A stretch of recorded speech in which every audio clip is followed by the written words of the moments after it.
Hello, giving a tip on how I use my buckets when I'm cooking.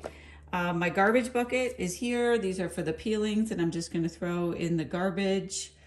And then this bucket is for my veggie broth that I will put in this. I'm going to put all that stuff in a plastic baggie and put it in the freezer. And then when this freezer bag gets full, I will just boil it down with a little bit of water and make veggie broth. I made some yesterday. It turned out purple because I had the red cabbage in there. But I'm gonna make some nice ramen noodles for that, and it's deliciously tasty. So this will save money on me not having to buy veggie broth as much.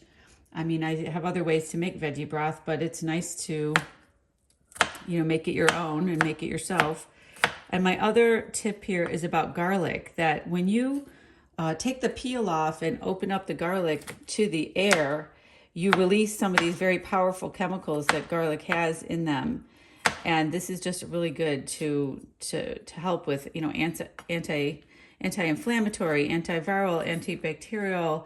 These wonderful cancer-fighting compounds that are in the garlic are released in their strength when they're exposed to the air. So just 10 minutes, you can get that open, and then you can add it even later on in the dish because garlic cooks faster. You didn't need to add that in right away, but this is a shallot, a little bit different than my onion over here. Anyway, I hope you enjoyed the tip with making your own broth, and start doing that as well. Bye-bye.